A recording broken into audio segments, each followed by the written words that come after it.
is outside. I'm doing great. I feel good. Thank you. Good. Feel real good. Yeah, it's just one of those. This is why April is the least favorite month of the year in Minnesota. Not even close.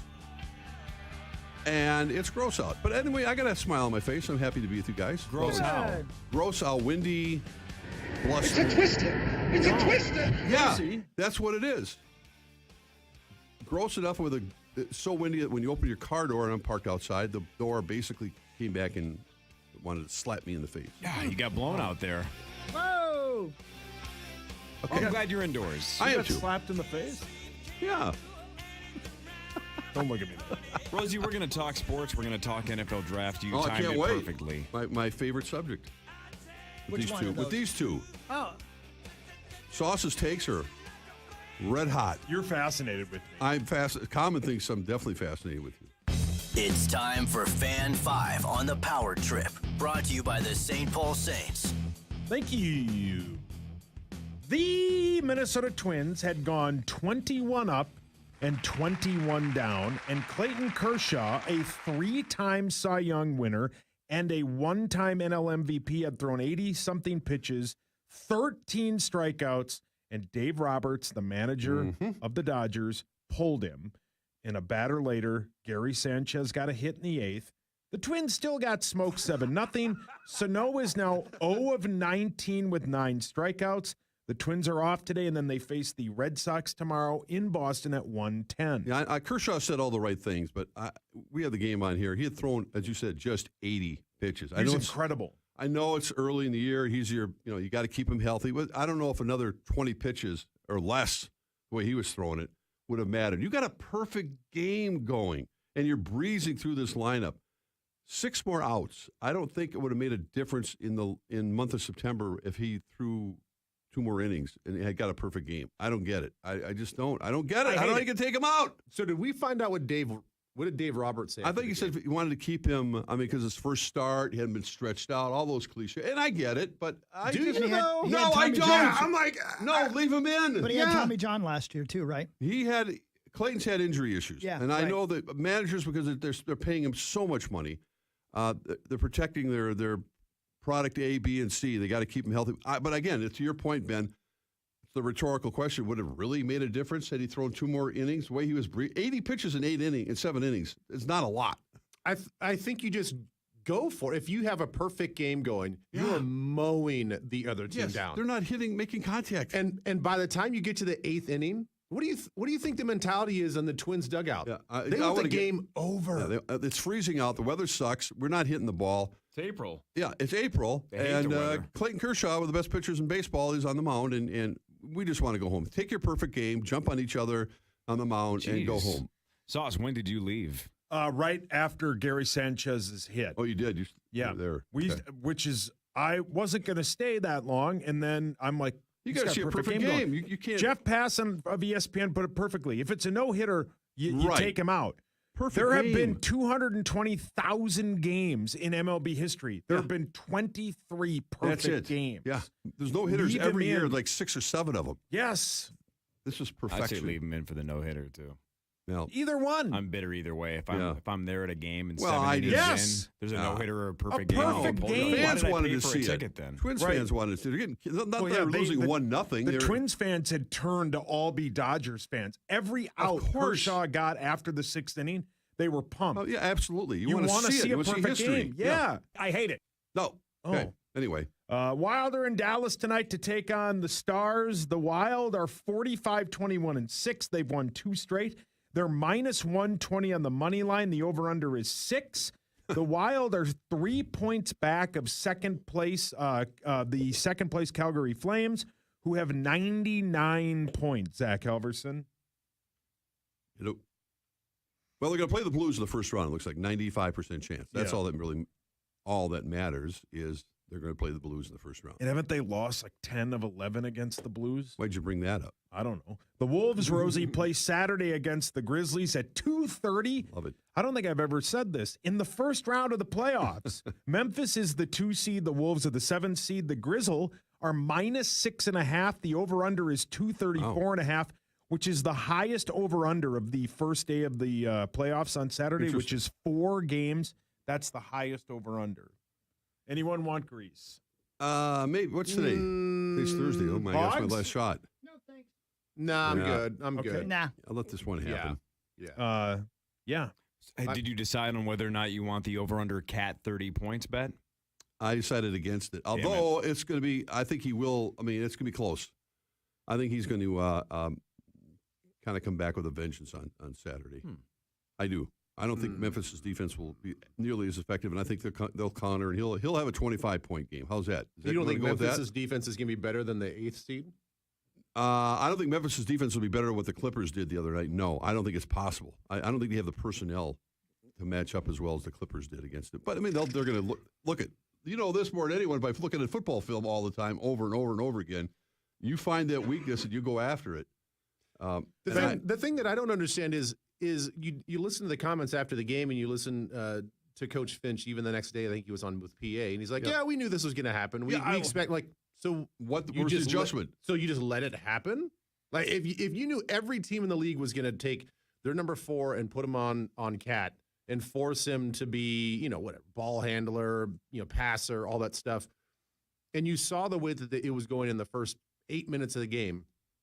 There's no adjustment. It's just like, well, that's what they do. That's what people do to Cat. Yeah, they could be doing that all year. I mean, they put 2 6'8" guys on him and muscled him around, and that's what they did. They literally, there was like no space between the time he touched the ball because they know he gets frustrated. Right. I got to believe that. Look, it's not the first time he's faced something like this. He was a disaster. He was, I don't know what messed up he was missing missing free throws. He was missing everything. He was charging like a bull in a china shop trying to get to the lane. I think he'll make his own adjustments. He's just too good to have that happen to him again. Who are the big men for Memphis? I don't know. Hockey knows. Yeah, who are the big men for Memphis? There's Jolly Green Giant and Yeah. Elvis? Joe Savage. Joe Savage. Yep. Oh. Yep. Sauce, look it up. Who's going to give Cat fits? Who's going to foul Cat, but the refs won't call Max it? probably knows They better have than I do. Steven Adams. Actually. Oh, he's a big dude. Yeah, That's a huge He's a bitch. big He dude, is, but he's not nearly as quick as Cat. And I No. believe Cat has actually had a lot of success against Memphis in the past that the Wolves have played him this Steven season. Adams is 6'11", 265. But it's not the He's a big beast. guy. But he's not going to That's be. a he's not huge gonna- bitch. You wouldn't put Adams on him, would you? Not for long. That's what. And the Clippers, they put Batum was on him, and another guy. They kept rotating 6'8" guys on him, not the 6. Yeah, not the true center. They Oh, were taking great the 5. song, right, Hogs? Great song. Yeah. Let's see here. All right. Yeah, otherwise, Jaren Jackson Jr. is the You power knew that, forward. right, Hog? Yeah. And I don't know if he's tall enough, but I don't know if he's big enough, like muscle-wise, to hang with Cat the same way that the Clippers could do it. Cat's complaining in Memphis. Wow, brilliant. The Hawks beat the Hornets 132-103 in the 9-10 play-in game, and the Pelicans beat the Spurs 113-103. So tomorrow, the Hawks will play the Cavs, and the Clippers will host the Pelicans. Well, the NBA figured it out. They got more teams involved, more money to make, and more fan interest for having these play-in games. And it started because of COVID, I guess, but I don't think they're going to abandon the system now. I think this is working for them, and they get more television exposure. And here we are talking about it. It's like any other sport that expands playoffs. NFL and NFL's doing it. Yeah, everyone's doing it. Yeah. Okay. And most importantly, the NFL draft is 2 weeks from today. Yes. Wow. Yes. And Derek Carr agreed to a 3-year, $121.5 million extension. Well, good That's for him. Derek Carr. Yeah.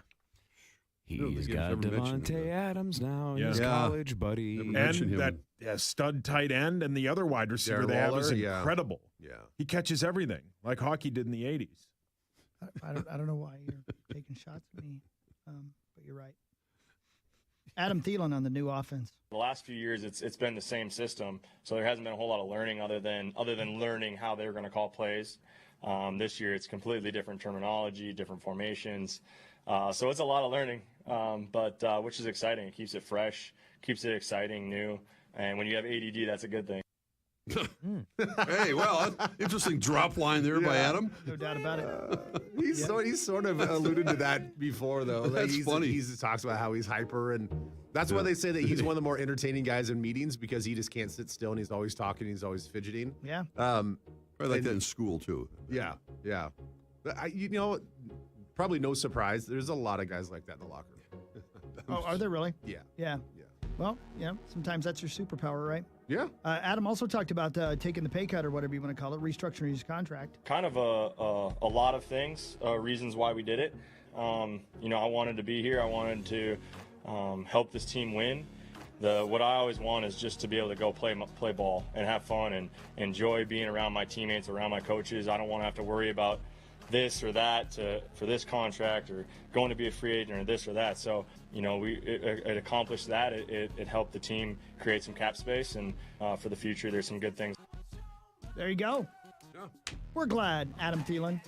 We also are excited because the NFL draft is coming. Time for NFL Draft Talk with Sauce. On FM 100.3 KFAN. Presented by Granite Logistics. Your new career awaits. Damn On the it, Zach. power you trip. didn't- No, Zach, go that's cut it cheating. for real. Yeah. Oh, What did you man. want me to say? Hey, I just said I want three voiceover different actors in the voiceovers. same bid. So far, we have 2 voiceover guys, and I think that's insane. Would you want 4?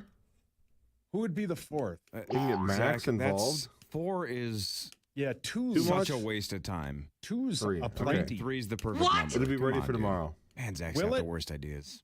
It was your idea. No, the 3 was my idea. He said 4. Yeah, 4 is a crowd, right, Hawk? That's crazy. Nah. Ben, time. Yes. how are you?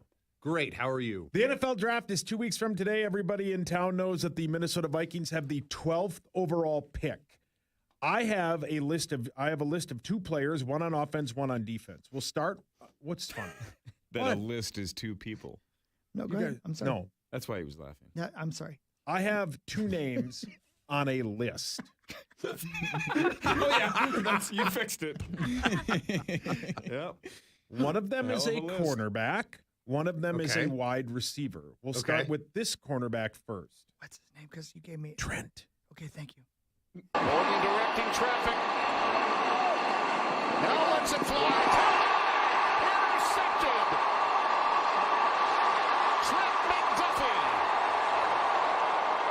Trent McDuffie is a quarterback from Washington. He's 5'11", 195. That's a huge. He ran a 4.440 at the combine, but here's the thing. For a cornerback, Ben, he has 2 career interceptions in 3 years. He only played in 4 games in his sophomore season where he had 1 interception. He had 0 last year. What happened? He is a possibility at the 12th pick. And I believe that even you talk about the stat. I think he only has like 8 or 9 pass breakups as well in his whole career in like 27 games. I think with McDuffie being with us being at 12 and McDuffie being where he's at, I feel like we have to see how the draft goes, but if you're going to select a guy in McDuffie, you are really passing over some amazing defensive line talent. So you have to be completely right. You look at the average grade for him on everybody's big board, and Trent McDuffie is around 25. That's where a lot of people have him on the big board. He's like the fifth or sixth or fourth, fifth or sixth best cornerback in this draft. So they have to really, really love him, I think, to take him at 12. And if they do, though, dude, there's a lot to like about this guy.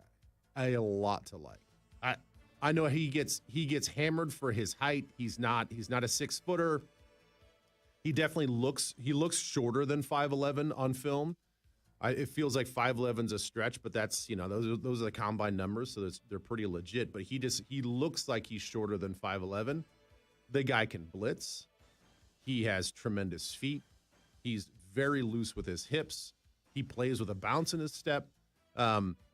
Most of the time he played that boundary corner, which the boundary corner is more of the sort of the alpha of the cornerback room, because the ball is going to come out quicker on the boundary side because it's an easier throw for the quarterbacks on that near hash. So your coverage skills have to be way more sticky on the boundary than you do in the field. So predominantly he was over on the boundary side. I like him. I really do. I just think that if we were in that low teens, maybe early 20s pick, I would say he's absolutely on the radar. No, I do Rosie. feel like is a little. I feel like he's a little high if we take him at 12. So after somebody tweeted yesterday that there are reports that the Saints and the Pittsburgh Steelers are looking to move from 16. The Saints have the 16th pick. The Steelers have the 20th pick. So you're saying he's the perfect candidate if you go back to 16 or you go back to 20. Yeah! Yes. If Okay. you trade back and feel Gary like loves it. and feel like this is your guy, and people are going to move up to grab quarterbacks and all that other stuff, and let's say Karlaftis is gone, and you don't want to take a flyer on a Jabo because he's got that Achilles, and you're not going after the big D tackle out of Georgia, then McDuffie seems like the right fit in that spot, and he could kind of play anywhere. That's the thing about him. If you look at him as sort of this next Antoine Winfield Jr., because he could give you that sort of tenacity in the run game, and I think he's got the footwork to stay with guys in the slot. Even though they picked up Chandon Sullivan to play the slot, you don't know what's going to happen in year two, and you need cornerback depth. Why? So you could try him opposite Patrick Peterson and battle, over there with Dantzler, or he could be depth at that slot position as well. I think he gives you a lot of position flexibility. I think he's that good. Yep. I think with 2 weeks out, and from some of the stuff I hear mostly from 9 to noon, but from other sources, that a wide receiver is a possibility, and this guy is a name you could possibly take at 12. Buckeyes change the look pre-snap. Stroud goes up under center. Wilson's in motion. A fake it to him. Steps up. Delivers downfield. It's Olave. Touchdown number 2 for number 2. Chris Olave ran a 4.39 at the combine. He had 4 catches, 117 yards, and 2 touchdowns versus the Gophers in the first game last year. He had 7 catches for 140 and 2 touchdowns against 7th-ranked Michigan State in that blowout. He had 13 touchdowns last year. Chris Olave is a stud, and I know Rosie loves him. I love this kid. I know the other kid from Ohio State is ranked higher, correct? Correct. Chris Olave would be a stud at pick 12 if wide receiver is the position they want to go.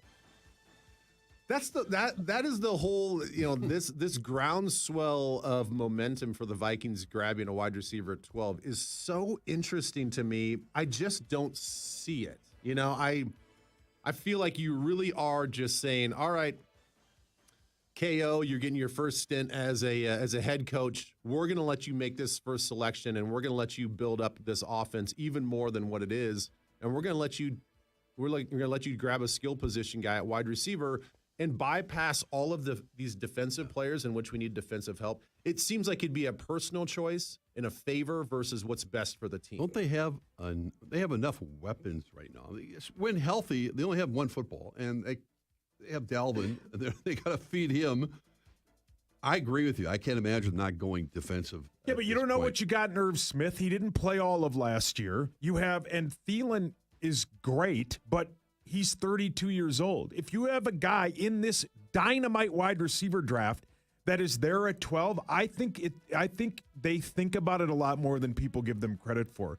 I think if Chris Olave the other guy from Ohio State, Drake London, I think you got to look at your board and go, man, he's a grade or 2 higher than a Trent McDuffie. There aren't a lot of calls for us to move back.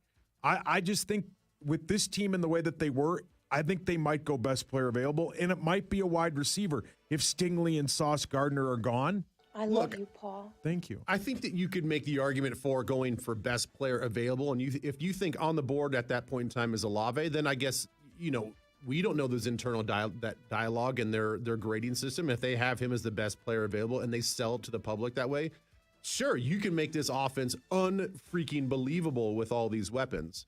I just feel like right now that you would be at 12 overlooking some outstanding edge talent. And the thing is, you mentioned how deep this class is. You always look at the other side of the argument and say, well, if this class is so deep at wide receiver, why couldn't you use a second-round pick on a wide receiver? And then you kind of get the best of both worlds. They say the same thing about edge rushers. This is a very deep edge rushing class. So maybe they say, well, we can get an edge rusher that, a lot of times, the closer you are to the ball, the easier it is to make the transition. So maybe we go edge rusher in the second round. Why?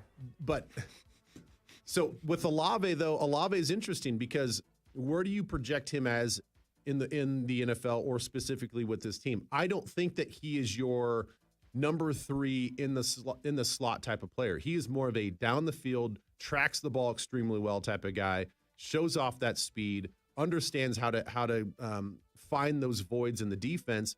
A lot of his game was getting deep. You know, Garrett Wilson was more of this was more of the Stephon Diggs player where he could create separation in a short area and give you dynamic run after the catch. I think Olave lacks sort of that short area quickness. I don't think that he has that quick separation at the line of scrimmage that his teammate had, and I think his game is more of a deeper game. So, where do you project him? Do you move Thielen down to the number 3 spot and have him play the slot because he's a bigger, thicker guy? That's the other thing with Olave. He's kind of a slight build. You look at him, skinny hips, skinny thighs. He gets pushed around off of his routes quite a bit. And we all know Kirk Cousins. He's got to be precise. If you don't run that right route and hit that right spot, he's not going to throw it there. So do you want a slight build wide receiver that kind of gets pushed around in space? I've asked you this before. I've had fans ask me again. I'm confused to the point. Is Anthony Barr still on this football team? Or is he he's a free agent. He's a free agent. He has not signed with anybody. No. Okay. You think there's any chance he'll come back here?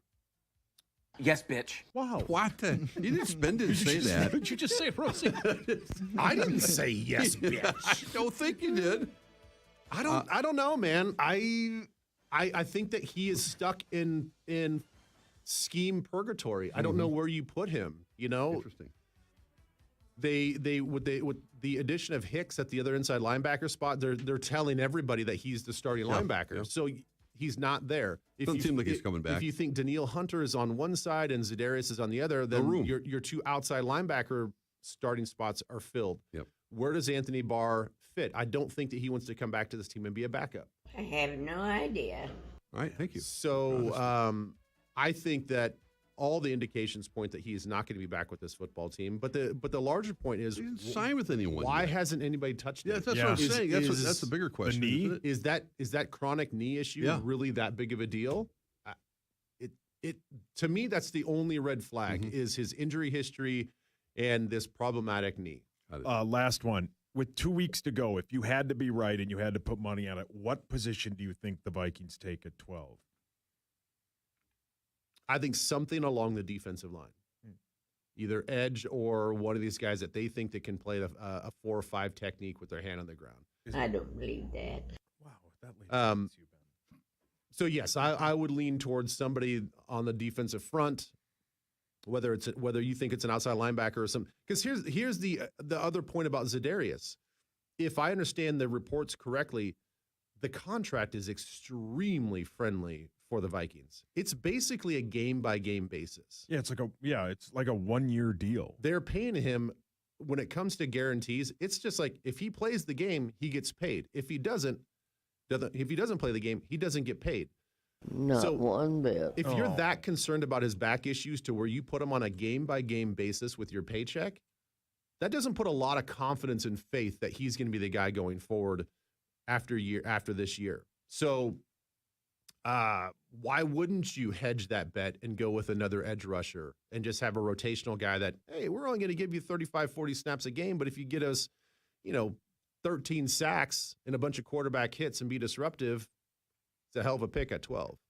Well said. Thanks, Ben. I really like this. I really like talking NFL draft with you. Thank you for your honesty. Because you do 98% of the work. The one thing that Moist you said that made me laugh hysterically out loud was write that name down and then go wash your hands. You ever met him? I've never met him. Yeah. Was he at the combine? He seems kind of crabby. Yeah. Yeah.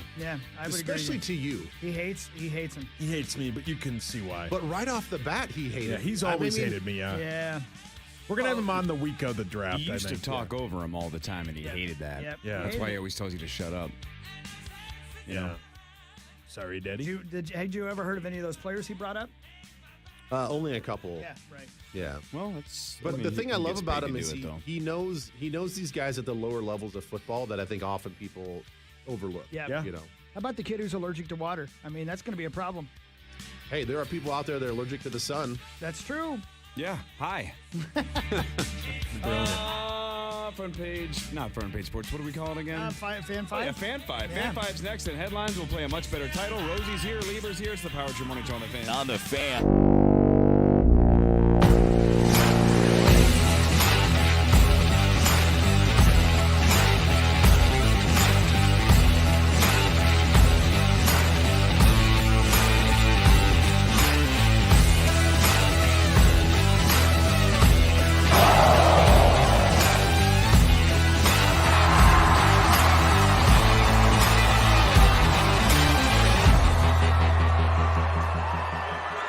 Delays on 169 northbound from Highway 101 to Bloomington Ferry. That's traffic on the Fan, sponsored by Northern